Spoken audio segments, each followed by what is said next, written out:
Hello students. So finally बेटा 2 दिन अब आप लोगों के लिए बचे हैं। तो कैसा लग रहा है सब लोगों को, है ना? एकदम लास्ट मोमेंट आ गया है, एग्ज़ाम की घड़ी, द फाइनल डूम्सडे। कैसा होगा, क्या होगा, बहुत सारे बेटा आप लोग कंसर्न्स रख रहे होंगे। तो अभी सबसे बड़ा इशू हमारे पास यहाँ पर क्या है कि लास्ट ईयर के सर जिस तरह से पेपर चल रहे हैं, और अगर मैं उसमें कट ऑफ का क्राइटेरिया देखता हूँ तो मुझे लगता है कि सर कम से कम सेफ होने के लिए मेरे को 620 एटलीस्ट मुझे पार करना पड़ रहा है कि नहीं? तो अब सवाल यह है कि 620 कैसे स्कोर होगा। 620 के लिए नो डाउट मेरे को बायोलॉजी में 340 के पास जाना पड़ेगा, केमिस्ट्री में भी मेरे को 150 के पास रहना पड़ेगा, फिजिक्स में भी मेरे को 150 के पास रहना पड़ेगा, है ना? तो रफली मैं 640 की रेंज पे आ सकता हूँ।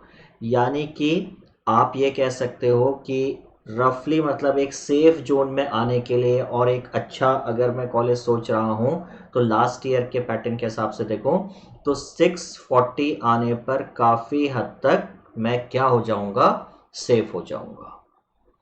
640 नो डाउट जब हम देखते हैं बेटा तो इन नंबर्स में बहुत बड़ा नंबर दिखता है ना? और थोड़ा सा मुझे परेशान करने की कोशिश करेगा, क्या होगा, कैसे होगा, क्या मेरे लिए पॉसिबल हो पाएगा या मेरे लिए पॉसिबल नहीं होगा। तो ऐसा करते हैं बेटा, let us try to analyze few points एकदम फास्ट तरीके से, ठीक है ना?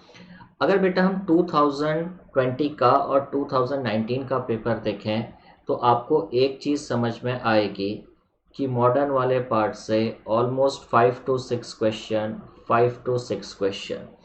अगर आप थर्मो पार्ट से देखें अगेन 3 to 4 क्वेश्चन, 3-4 क्वेश्चन। अगर आप ऑप्टिक्स से देखें, वेव ऑप्टिक्स को भी काउंट कर लें तो अगेन 4 क्वेश्चन, 4 क्वेश्चन, ठीक है ना? तो आप देखोगे बेटा कि एक जो पैटर्न है, अगर आप वेव ऑसिलेशन से देखें तो अगेन फिर से आपके पास 3 क्वेश्चन, 3 क्वेश्चंस, ठीक है ना? ओवरऑल तो एक सेट पैटर्न है जो कि चेंज नहीं हो रहा है। और कुछ टॉपिक्स मेरे पास रियली बहुत स्कोरिंग टॉपिक होंगे, जैसे modern, thermo, optics, wave oscillation, है ना, ये वाला पार्ट। ये तो हो गया बेटा टॉपिक के हिसाब से। अब अगर हम एक एनालिसिस ये करें कि इजी मीडियम हार्ड के हिसाब से देखें तो आप देखोगे 2019 में भी ऑलमोस्ट 45% या आप कह सकते हो 50% क्वेश्चन इजी कैटेगरी में थे। अब सवाल ये आता है बेटा, इजी और डिफिकल्ट क्या चीज़ है कि नहीं? क्योंकि जो मेरे लिए इजी है वो हो सकता है आपके लिए डिफिकल्ट हो। इनफैक्ट इजी डिफिकल्ट का क्राइटेरिया क्या होता है? जो सवाल सही हो गया वो इजी था, जो नहीं हुआ वो डिफिकल्ट था। तो इजी क्राइटेरिया हमारे लिए क्या होगा, इस चीज को समझने के लिए आप ये समझो कि जो डायरेक्ट एक फॉर्मूला बेस्ड क्वेश्चन है, जैसे v equals to u plus a t का कोई डायरेक्ट एप्लीकेशन हो रहा है, या फिर आपका C P upon C V is gamma इसका कोई हो रहा है, या आपसे कोई एप्सिलॉन नॉट की डायमेंशन पूछ रहा है, तो ये सब जो क्वेश्चन डायरेक्ट हैं, दो मासेस के बीच का डिस्टेंस डबल कर दिया, फोर्स को क्या होगा, तो इस तरह के जो डायरेक्ट एकदम वन लाइनर क्वेश्चंस हैं, दो वेक्टर का सम और सबट्रैक्शन का जो मैग्नीट्यूड है वो सेम है, उनके बीच का एंगल क्या होगा, तो इस तरह के क्वेश्चंस जो कि वन लाइनर हैं या कि बार बार रिपीटेड क्वेश्चंस हैं, और इतनी बार रिपीटेड हैं कि वो हर कोचिंग में हर जगह पे कम से कम 5-5, 6-6 बार पढ़ा दिए गए हैं, आपने 8-8, 10-10 बार उनको दे दिया है। मीडियम बेटा, मीडियम वो क्वेश्चन है जहां पर आपके पास इक्वेशन है बट साथ में आपको कैलकुलेशन भी अच्छा खासा करना पड़ रहा है। जैसे आपका 2019 या 18 का क्वेश्चन था कि भाई एक पार्टिकल इलेक्ट्रोस्टैट वाला चला, फील्ड दिया, फिर 1 सेकंड तक चला, फिर फील्ड रिवर्स कर दिया, फिर 2 सेकंड तक चला, तो उसमें आपको एक डायग्राम बनाना पड़ता है कि 1 सेकंड चला, फिर आगे चला होगा, फिर वापस आया होगा, एवरेज स्पीड और एवरेज वेलोसिटी निकालने का। यानी कि कॉन्सेप्ट बहुत सिंपल था बट फिर भी आपको क्या करना पड़ेगा, डायग्राम बना के उस क्वेश्चन को पूरा बना के सॉल्व करना पड़ेगा, ठीक है ना? डिफिकल्ट आप कह सकते हो इस तरह के क्वेश्चन जो नॉर्मली हमको कोचिंग में बोले गए हैं कि नहीं कराने, जैसे अगर आप 2017 या 18 का क्वेश्चन देखेंगे फिजिक्स का, जिसमें 2 चार्ज बॉल थी और उनमें से चार्ज लीक होने लगा और उनकी अप्रोच की वेलोसिटी पूछ ली, तो इस तरह के क्वेश्चंस डिफिकल्ट की कैटेगरी में रख सकते हैं। बट बेटा ये hardly, these are less than 5%। Almost आपका जो पूरा पेपर है that is constituted from only 2 sections, easy and medium.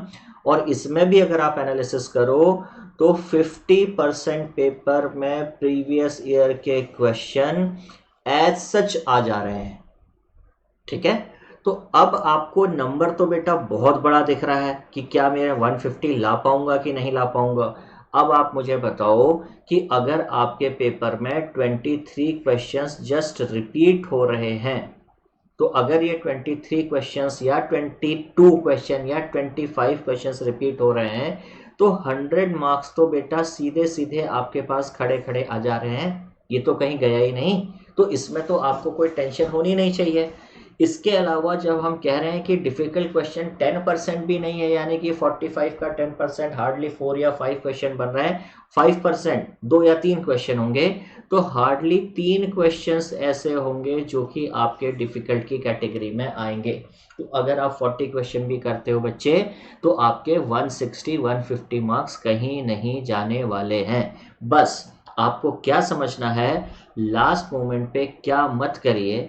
एक तो बहुत सारे लोगों की अब एडवाइस को मत सुनिए।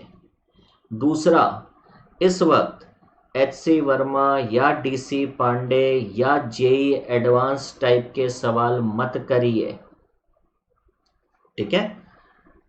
तीसरा, कोई भी नया टॉपिक, अब अगर आपको लगता है कि भाई आपने कोई टॉपिक छोड़ा, अब रहने दीजिए।